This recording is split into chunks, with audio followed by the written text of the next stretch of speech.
Voilà, je crois que vous me reconnaissez des images du film. C'est la première mondiale en français, chers amis. Le film est passé en Israël partout en hébreu, comme vous savez, à la télévision, mais en français, c'est la première fois. Nous avons le grand honneur ce soir de recevoir deux élèves de M. Chouchani, professeur Simon Schwarzfuchs. Voilà.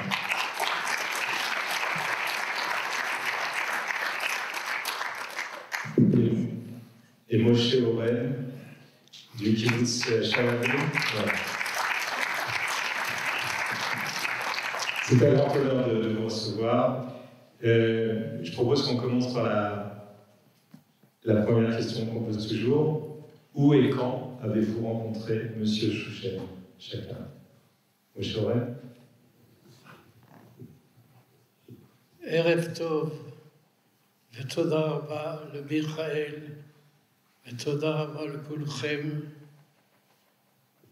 אני רוצה להוסיף לשם. Vous voulez parler en français? אני רוצה להוסיף שם אחד, של הדוד של אשתי. Alors, je traduis ou tu traduis? Vous voulez pas parler en français, Moshe Oren? Vous voulez parler en français? מה? Parler en français? Vous ne préférez pas parler en français? קוראים לו נרסון. Oui, alors, Docteur Nerson, c'était le meilleur ami de Lévinas. והוא למעשה הכניס אותנו, את כל המשפחות שלנו, לתוך לא התסבוכת, להפך, לתוך התורה של שושני. ואני רוצה... בצרפתית, en français. Oui, je dois parler en français. Et le docteur Henri Nerson, c'est lui qui nous a enseigné, bien avant la Deuxième Guerre mondiale, qu'il y avait Chouchani, et qui il était, et qu'est-ce qu'il faisait, et qu'est-ce qu'on peut apprendre de lui. Je me rappelle qu'un soir, quand on était dans le Merkaz de la jeunesse, rue Oberlin à Strasbourg, le président a dit à la fin de la prière, il a dit, il y a ici, nous avons un passager qui veut dire un Dvar Torah sur la Sidra. Ceux qui veulent rester peuvent rester.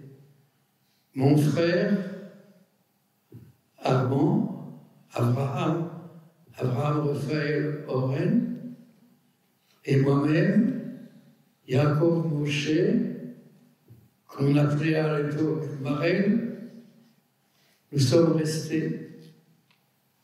Et pendant plus qu'1 heure et demie, il a pris un seul mot, que je ne me rappelle même plus, et il a parlé, tout commenté, expliqué d'une façon pour nous toute nouvelle. Quand on est rentré à la maison, mon père, Dieu ait son âme, était juste sur le balcon de notre maison et avait l'air de dire qu'est-ce qui se passe. Alors j'ai eu l'intuition de dire une seule chose, un seul mot, de dire Chouchani. Alors, mais mon père a lui-même été très heureux d'entendre ça et on est rentré à la maison et c'est depuis que nous sommes attachés à Chouchani qui une fois m'a appris qu'une bonne question, c'est quelquefois plus important que la réponse.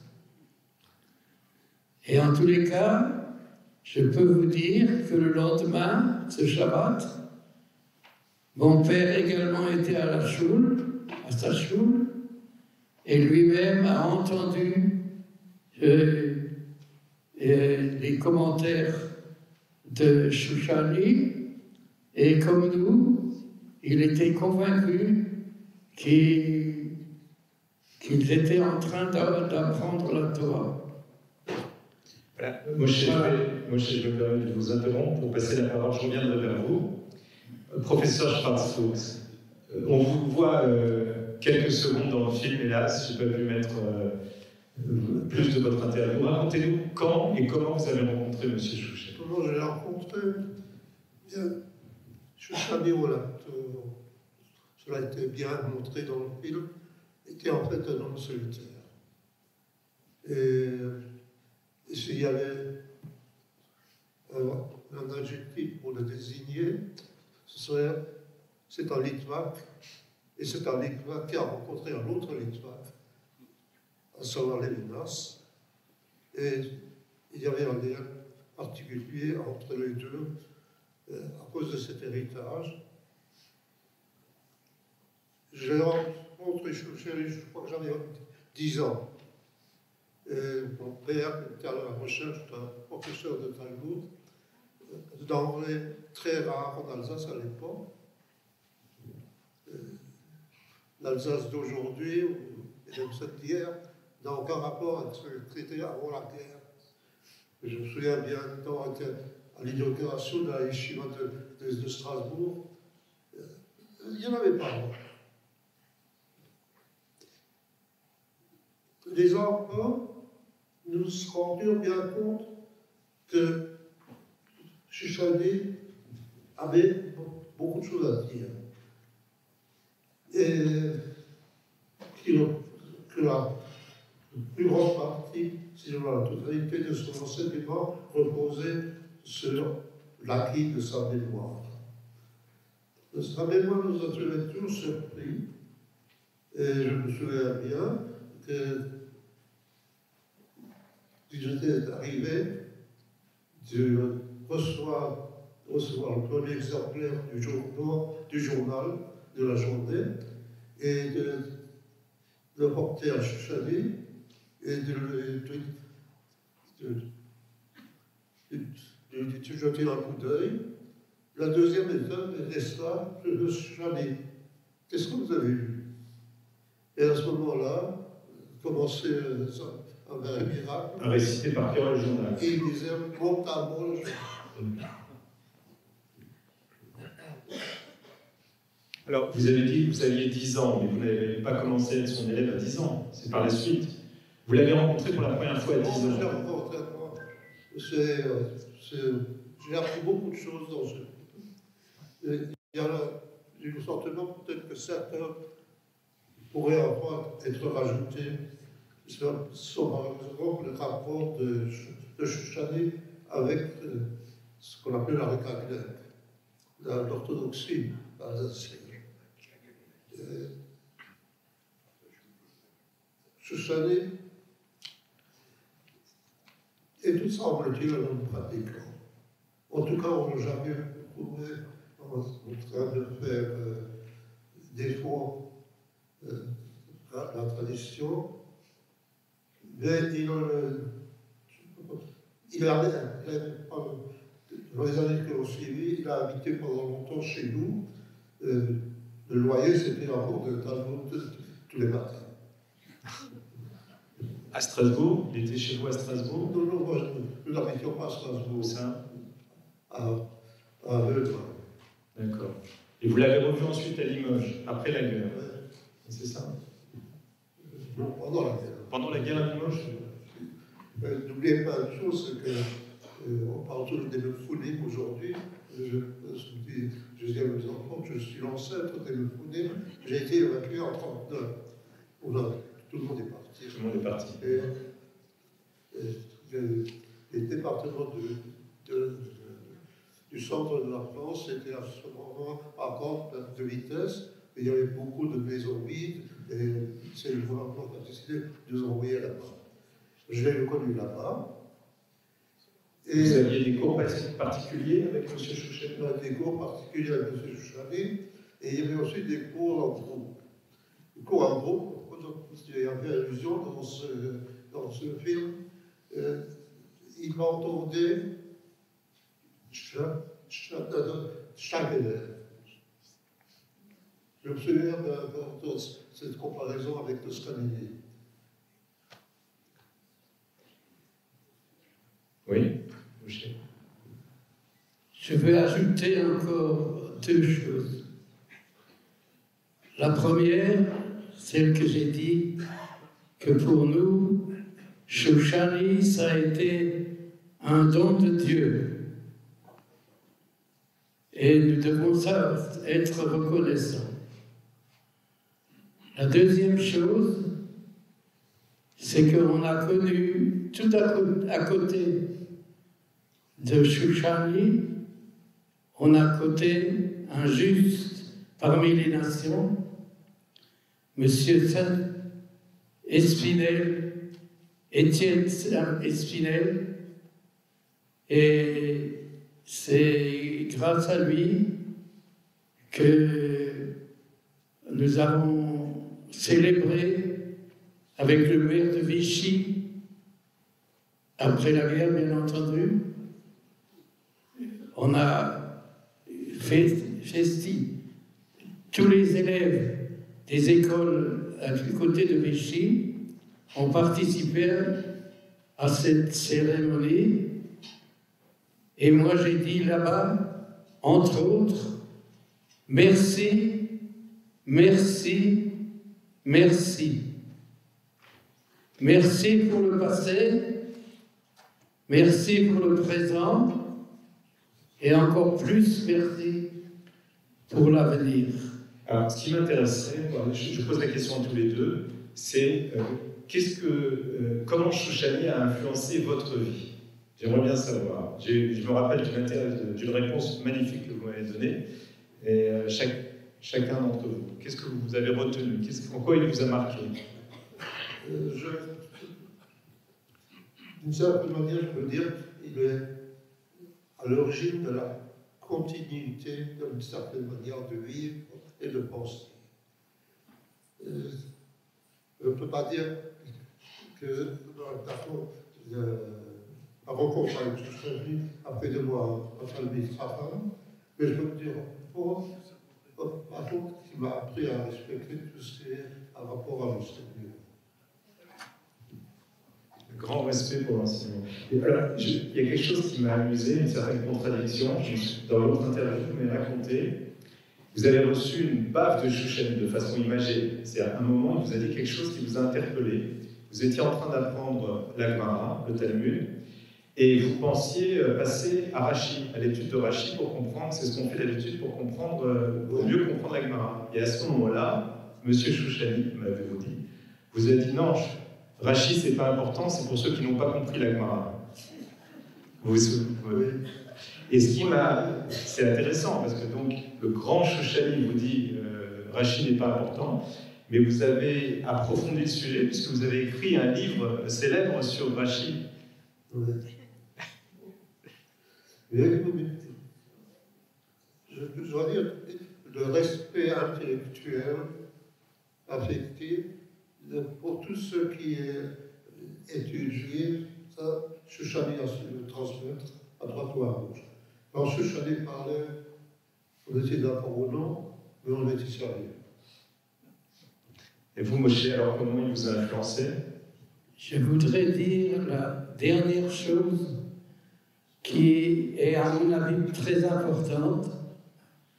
C'est que je ne sais pas pourquoi, jusqu'à présent, on n'a rien fait pour faire que Chouchani soit ratifié, remercié dans le Panthéon. Dans le Panthéon. Dans le Panthéon. Panthéon Et ça, c'est vraiment dommage. Il est, je crois, avec le film, je crois que tout le monde en parle en Israël. Oui. Et à mon avis, et à mon humble avis, je dois ajouter à mes enfants, à mes petits-enfants, à tous les descendants, et puis tous les soirs, je les bénissais, et de dire bonsoir papa, bonsoir maman, et bonsoir tout le monde. Ce que vous m'avez dit qui m'a ému pendant l'interview, c'est qu'en fait, vous étiez d'une famille religieuse, issue d'une famille religieuse, mais qu'après la guerre, un jeune ne peut pas ne pas se poser des questions difficiles. Et c'est grâce à votre rencontre avec un maître comme Shoushani, vous avez compris que ces questions étaient au sein même du judaïsme. C'est un peu ce qu'on voit à la fin, lorsqu'on étudie le texte avec le professeur Rosenberg. Les questions sur le tzaddik veralo, par exemple, c'est des questions qui sont au sein même et on n'a peur d'aucune question. Je crois que c'est ce que vous m'avez dit. Shoushani vous a enseigné ça.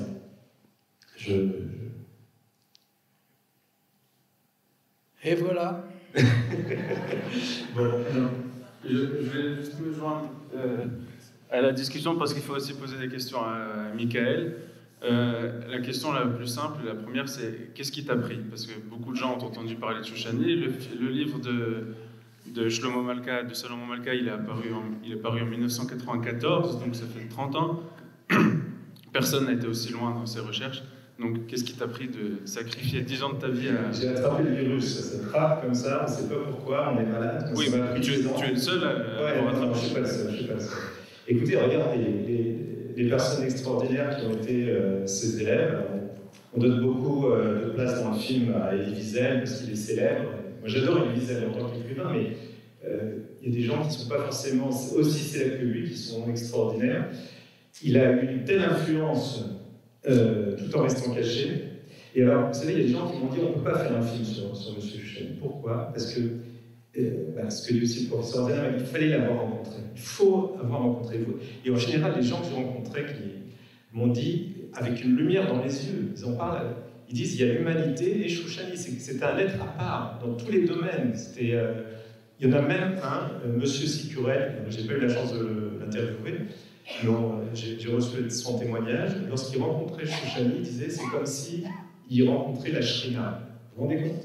Comparer un homme avec la Shrina, on aurait pu dire un ange. Vous m'avez dit que c'est comme le Mashiach. Vous l'avez compris. Pour vous, de votre point de vue, M. Shoushani était votre Mashiach privé. Vous voyez, lorsque 10, 50, 100, 200 personnes vous disent la même chose, vous dites cet homme-là est différent de tous les autres, il m'a bouleversé, il a changé ma vie, il savait tout, c'était un ange, on a quand même envie d'en savoir un peu plus. Voilà. Alors c'est intéressant parce que en voyant le film, vous vouliez dire? Je vais juste en parler le genre de personnes que Shoushani fréquentait. Ceux qui l'ont connu savaient bien qu'il fréquentait beaucoup de gens fortunés. Non pas parce qu'il voulait de l'argent, en général il ne parlait pas d'argent, mais parce que il trouvait que les gens fortunés pouvaient permettre à d'autres d'étudier. Et c'est pour ça qu'il fallait... Vous le payez pour vos cours? Vous personnellement? Non, on ne le payait pas parce que chez nous il habitait. Ah. Et vous le payez, monsieur Morel? Vous lui payez les cours? Est-ce que vous payez les cours de Shoushani que vous avez eus? Est-ce que vous lui donnez de l'argent?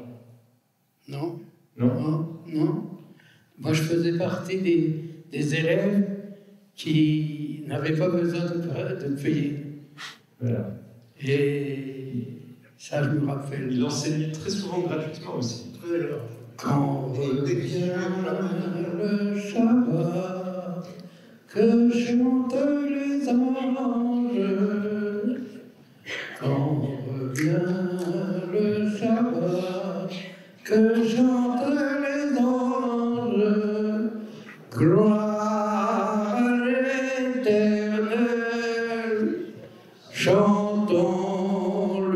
ses louanges. Gloire à l'Éternel, la paix entre les hommes, la paix dans tout le monde. Bravo.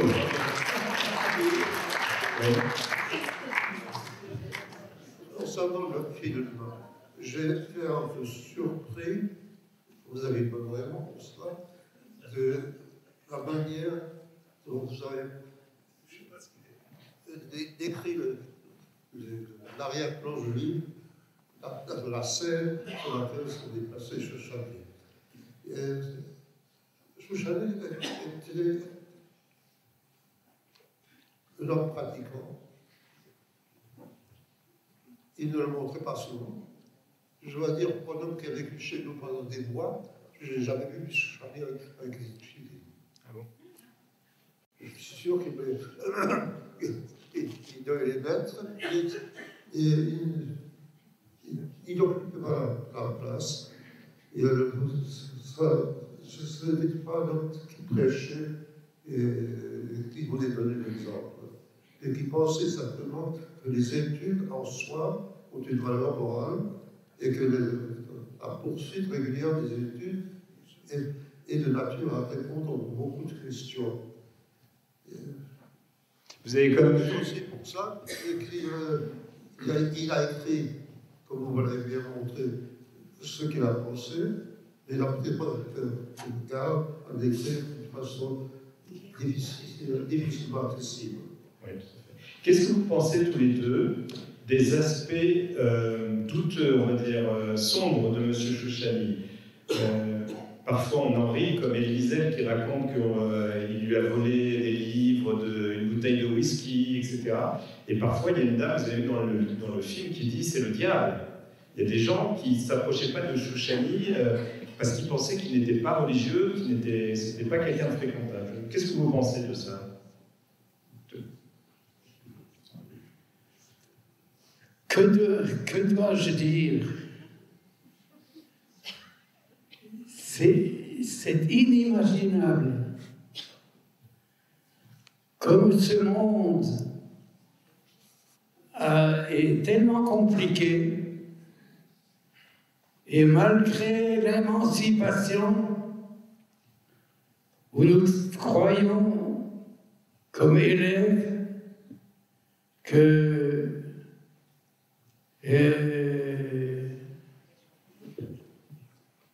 qu'on était enfin arrivé à la fin de nos peines. Et mon père me disait, t'en fais pas. Des difficultés de toutes sortes, il y en aura toujours. Alors sache que c'est ton sort. Et il y en a qui disent que tu dois savoir comment te porter avec tes enfants, tes petits-enfants, tes arrière-petits-enfants. Et pour tout le monde, c'est un peu la même chose. Chez Chouchani, c'était un sadique. Et pour Chouchani, j'ai écrit pour mon kibbutz Shalbim, j'ai écrit 1 ou 2 pages dans lesquelles j'ai écrit pour les membres du kibbutz tout ce que moi, personnellement, j'avais appris de Chouchani. Et vous Et c'est pas peu dire. Et vous, professeur Schwarzfuß, qu'est-ce que vous pensez du côté sombre, du côté obscur de Chouchani? Je pense tout d'abord que c'est lui qui l'a créé, ce côté obscur. Il a voulu donner une image de son processus mental. Il ne tenait pas à être admiré.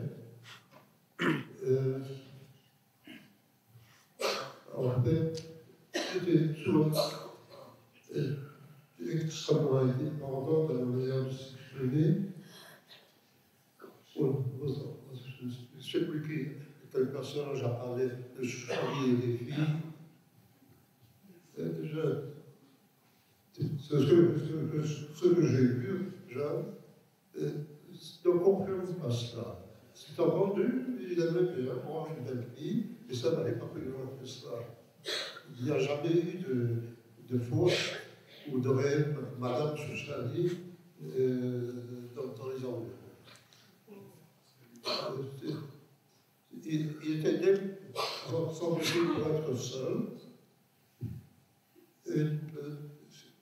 Cette solitude lui a imposé cependant de rechercher la compagnie de gens qui pouvaient l'aider. Il connaissait tous les gens riches des communautés. Je ne vais pas revenir au film. Il y a une chose qui m'a un peu manqué là-dedans, je ne sais pas si je suis trop exigeant,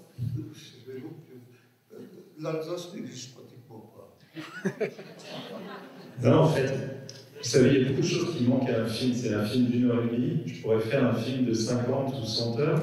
Et j'étais en Alsace. J'ai filmé en Alsace. J'ai interviewé, vous connaissez peut-être le docteur Henri Hochner. J'ai interrogé quelques personnes là-bas. Et là, ce n'est pas resté au montage dans le film. Il y a beaucoup de choses qui n'ont pas pu être mises dans le film. C'est vrai qu'il est passé en Alsace, mais vous savez, il est passé un peu partout en France. Un peu partout en France et dans d'autres pays. Et pour le Sud, c'était long et compliqué. Vous avez aussi le cas de Lévinas. Lévinas, tout est destiné à ne pas être dans ce film. Pourquoi? Lévinas, en fait, il est pionnier, il a participé de l'Allemagne, mais en fait, il s'est rapproché physiquement du judaïsme à partir du moment où il a connu Tout à fait. Tout à fait. Il a même complètement changé. Je dirais, il est passé de philosophe un phénoménologue, c'est lui qui a traduit certains livres allemands, et il est devenu un philosophe juif. Certains n'aiment pas qu'on dise ça, des philosophes et juifs, tout à fait. Mais il y a beaucoup de choses à dire sur Chouchani. Vous savez, je présente une thèse dans le film, on n'est pas obligé d'être d'accord, c'est comme ça, le film c'est un angle. Il y a toujours toutes sortes de témoignages, j'ai entendu du bien, du mal, j'ai un peu tout entendu sur Chouchani, et finalement je l'ai trouvé. Je crois que c'est ma façon de l'avoir rencontré, c'est à travers les écrits. J'y travaille depuis 10 ans sur ces écrits, qui selon moi changent tout. C'est-à-dire, c'est un peu comme si on voulait parler de Rachid. Par exemple, vous avez écrit sur Rachid sans avoir lu Rachid. Ça serait... Chouchani a écrit des milliers de pages qui sont en train d'être déchiffrées. Il y a maintenant une bonne partie des écrits à la Bibliothèque nationale. Et il y a des Talmidei Chachamim dans les yeshivot qui travaillent, il y a des thèses de doctorat, il y a énormément de choses qui sont... Et ça apporte un éclairage sur toute sa vie, sur toute sa pensée. Voilà. Donc, à mon avis, c'est le début de l'histoire de Chouchani. Ça ne fait que commencer. La deuxième question que je voulais poser à Michael, c'est que, on en a parlé avant, mais la thèse qui est retenue assez largement concernant l'identité de Chouchani, c'est celle de Hillel Perlman, dont Salomon Malka parle dans le film. Et en fait, je voulais savoir ce que tu pensais de cette thèse. Et en fait, plus largement que ça, la conclusion du film, c'est que c'est pas important de chercher l'identité de Chouchani, c'est important de chercher à savoir ce qu'il pensait. Donc, je voudrais que tu élargisses sur ce point. Bon, ça revient un peu dans le film, ça. C'est vrai que lorsqu'on dit, voilà, il y a un génie qui ne voulait pas dire son nom, la première question que tout le monde pose, c'est quel est son nom? Voilà. Moi, je pense qu'il a fait ça, c'était une façon pédagogique. À mon avis, il voulait voir qui s'intéressait aux choses profondes. D'ailleurs, ça m'a été confirmé par la Chavruta, quelqu'un qui a étudié avec un de ses élèves, qui était Georges Foldes. Vous avez peut-être connu Georges Foldes, il disait que ses élèves qui étaient proches dans le cercle de Lévinas ne lui posaient jamais la question. Ne lui demandaient jamais. D'abord, il n'aurait pas répondu, c'est évident, il ne voulait pas dire son nom. Mais ensuite, me disait Georges Podès, ceux qui auraient posé cette question auraient immédiatement été décrédibilisés aux yeux de leur maître Chouchani. Il n'y accordait pas d'importance. Il disait ne parlez pas de la couleur de mes chaussettes ou de mon origine, venez on étudie. Il s'intéressait à l'étude, aux grandes questions. Comme j'ai dit, Tzadik Verao, c'est une question première de la foi. Est-ce qu'on peut croire à Dieu après Auschwitz? C'est des vraies questions. Ou après le 7 octobre, ou pourquoi les mitzvot. Il s'intéressait à ça. C'était vraiment un homme qui était complètement dans le monde spirituel, au point même des fois d'oublier, ça m'a été d'oublier de l'or, ou bien d'oublier de l'argent chez les élèves. Il oubliait. Il y a sûrement beaucoup de questions. La question qui reste, c'est est-ce qu'il était ashkénaze ou séfarade quand même? Mais en voyant il y a d'autres thèses. J'ai entendu des thèses comme quoi il n'était pas juif. Certains, il était peut-être mamzer. Il y en a qui ont dit qu'il était peut-être mamzer. C'est pour ça qu'il ne voulait pas monter à la Torah. Bon, on peut tout dire. La thèse le premier qui l'a présentée, c'est donc Shlomo Malka et Yael Berman. Elle est plausible, mais il y a aussi des problèmes avec ça. Je peux vous dire, par exemple, Yael Berman a existé, c'était un élève du Rav Kook. Il a existé, ce Yael Berman, on a trouvé 2 lettres de Rav Kook. Et donc, beaucoup de gens maintenant disent, voilà, c'est un élève du Rav Kook, etc. Donc, s'il était un élève du Rav Kook, ses cahiers, ses milliers de pages devraient être truffés de références à son maître, le Rav Kook. Il n'y en a presque pas. Presque pas. Et lorsqu'il mentionne le Rav Kook, il écrit Kook. Alors voilà, par exemple, ça c'est un indice pour dire que peut-être c'est pas Yael Berman, mais ça change quoi? Il vous a enseigné, il était partout, il a créé Elie Wiesel. C'est Elie Wiesel qui dit qu'il ne serait pas devenu l'homme qu'il a été sans cette rencontre. S'il s'appelle Moshe ou David, c'est toujours Chouchani qui a créé Elie Wiesel, c'est Chouchani qui vous a... Et c'est Chouchani qui a écrit toutes ces pages magnifiques qui seront publiées un jour. Alors, pendant le film, j'ai eu une idée qui m'est venue. Je me suis dit que peut-être que par tous ces stratagèmes qu'il mettait en place, et peut-être qu'il a essayé d'une certaine manière de reproduire le modèle de Moshe Rabbeinu. Pourquoi? Parce que Moshe Rabbeinu, on ne connaissait pas son nom. Moshe, ce n'est pas le nom qui lui a été donné par ses parents.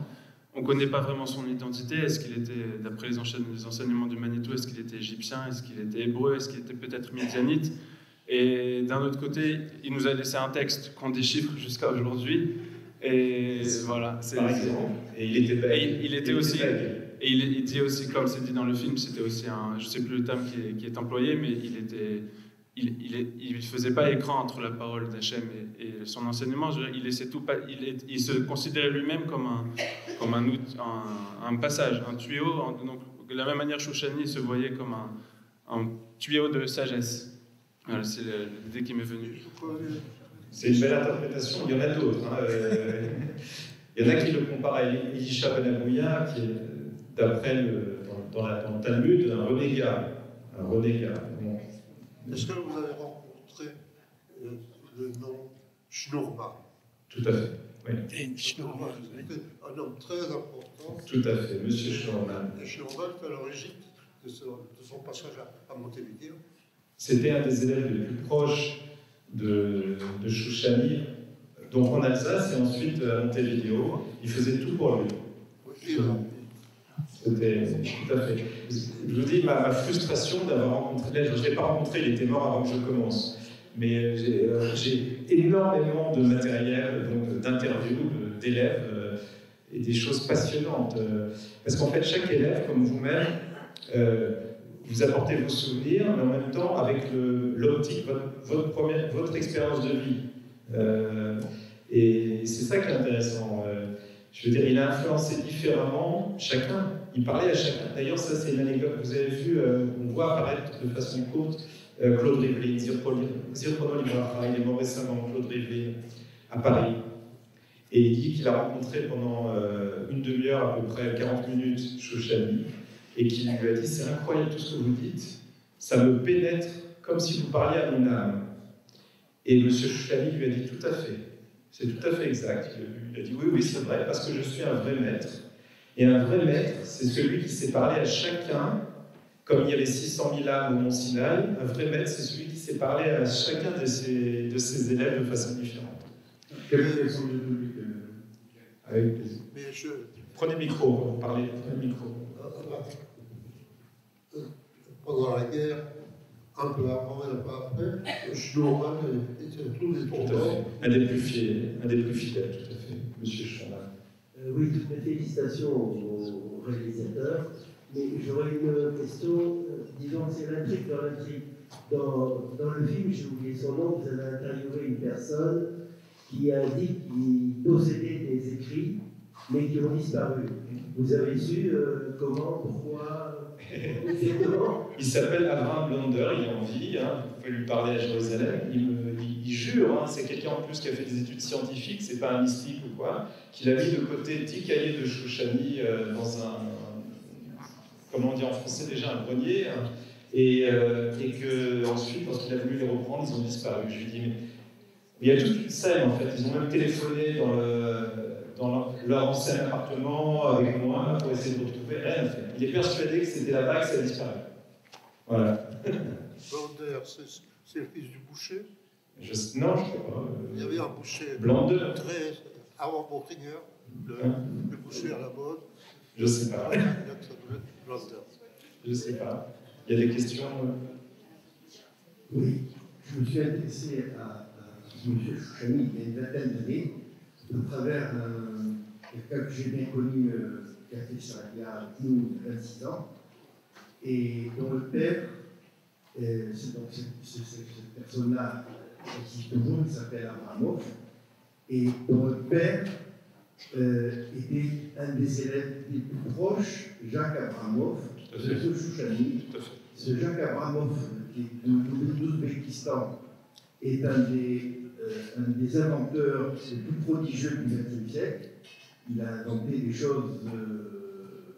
Alors, ma question est la suivante, c'est que juste il y a 2-3 ans, on trouvait sur Wikipédia, sur Internet, tout ce qu'on pouvait savoir sur ce monsieur Jacques Abramov et sur les liens qu'il y avait sur sa page, sur Shoushani et sur tous les autres liens qu'il y avait. Depuis 2-3 ans, il n'y a plus rien. J'aimerais savoir si ça fonctionnait, qui, quoi, comment. Je peux vous faire part de mon expérience. C'est encore une histoire de Shoushani. Vous savez, je n'ai pas cessé d'avoir. On le voit un peu dans le film, mais c'est que quelques exemplaires des difficultés que auxquelles j'ai fait face. Je vais vous donner la parole, Moshe. Bon, ce monsieur Abramov, j'ai parlé avec son fils. Il m'a dit, si je suis en vie, c'est grâce à monsieur Shoushani. Pourquoi? Parce que son père, Abramov, était avec une Goya. Et lorsque Shoushani a commencé à être son enseignant, Shoushani lui a dit s'il est juif, il doit se marier avec une juive. Donc il a quitté sa petite amie, sa fiancée, je crois, non juive, et il s'est marié avec la maman de ce. Et ensuite, quelques temps plus tard, je vais donc interviewer le fils, et il m'a dit non, je ne veux plus du tout participer. Bon, pourquoi? Je ne peux pas vous le dire. Voilà. Donc je ne sais pas plus. Voilà. C'est ce que je sais sur la famille Abramov. Ils ne veulent pas parler, je ne sais pas pourquoi, ils ne veulent pas me dire. C'est encore des mystères. Voilà. Mais il y en a d'autres, des mystères. Moshe, vous vouliez dire quelque chose? Shoushani m'a appris encore une chose. Koro de leva tenima nefesh Yehudi omira lefate mitra kadima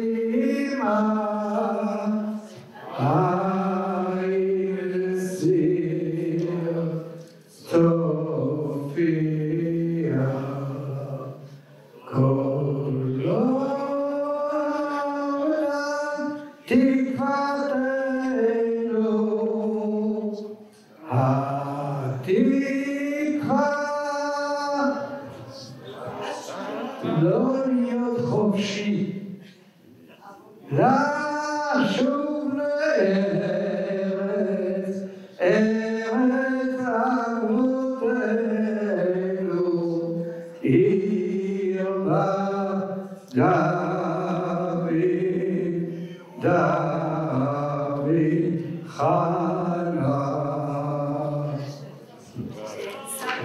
Merci beaucoup.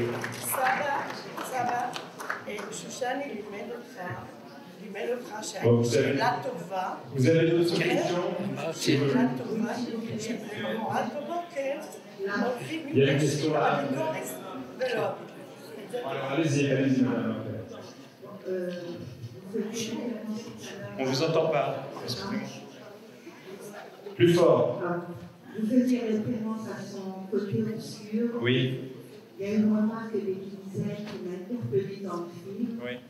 Si j'ai bien compris, il a dit si je l'avais fréquenté plus longtemps, il m'aurait détruit. Tout à fait. Et ça, vous savez pourquoi? Vous avez une explication à ça? Oui, enfin, il en parle, et beaucoup en parlent. Vous avez entendu la question, oui. Élisée, au début du film, dit que s'il avait continué à étudier avec Shoushani, il serait devenu fou, il aurait été détruit, il cherchait à détruire, beaucoup disent ça. Il était très cruel, ça c'est un mot qui a été utilisé par ses élèves. Il démolissait leur ego, c'était une façon d'enseigner. Certains n'ont pas supporté, d'autres sont passés outre. Et il détruisait, voilà. Vous savez que c'est dur pour l'intellectuel en plus d'essayer de comprendre la Gemara, ce qu'il enseignait c'était souvent donc, la Gemara ou la Torah. Et finalement, Shoushani détruisait tout. Il disait non, tu es un imbécile, tu n'as rien compris, il faut recommencer à zéro et encore et encore. Et lorsqu'il faisait ça avec des enfants, comme il disait à l'époque, ça va encore, mais il faisait ça aussi avec des adultes. Il cassait tout le monde. Et tout le monde n'a pas supporté. Dans le film, je montre deux frères. Michel Goldberg, qui est professeur brillant, professeur de biologie à l'Institut Pasteur, et son frère, on voit du Tertium, Jacques Goldberg, Zéphronographa, professeur du Tertium. Il y en a un qui a aimé Shoushani, son enseignement, c'est Jacques Goldberg, et l'autre, Michel, qui n'a pas supporté. Il a dit, il me parlait mal, ils étaient enfants tous les deux. Dans la même famille, il y en a un qui n'a pas accroché, l'autre qui a accroché. Voilà. J'ai une question très rapide pour vous, si vous voulez bien. Oui. Il y a un nom auquel certainement je m'attendais et qui ne vient pas dans le film, c'est le nom de Manitou. Vous pouvez commenter sur la relation entre... Ouais. Il y a tellement de choses. Je ne sais pas si vous savez, monsieur, j'ai fait un film sur Manitou. Ça s'appelle Manitou, la parole retrouvée. Et c'est amusant d'avoir fait deux films sur deux personnes de grandes personnalités qui ont tellement influencé, en tout cas en France, et qui ont des points communs, mais aussi beaucoup de différences. Il y a eu un clash entre les deux. En fait, il enseignait à l'école d'Orsay, Shoushani, et Manitou était le directeur, et Manitou a renvoyé Shoushani parce qu'il était trop provocateur, il remettait tout en question. Ce que disait Manitou de Shoushani, c'est qu'il cassait tout et ne construisait rien. C'était sa critique. Il n'était pas assez pédagogique. Voilà. Mais certains ne seraient pas d'accord avec ça. Vous voyez, par exemple, Lévinas ou le professeur Rosenberg pense que Shoushani était au-dessus de tout. Voilà. Vous devez partir. D'accord. Merci à vous. Et avant de partir, je dois tout de même vous dire en vous. Merci. Merci à vous. Merci à vous. Merci à professeur Charceau. Merci pour venir. Merci, Moshe Oren. Peut-être que voilà, ceux qui ont des questions, je vais vous voir. Merci beaucoup à tous.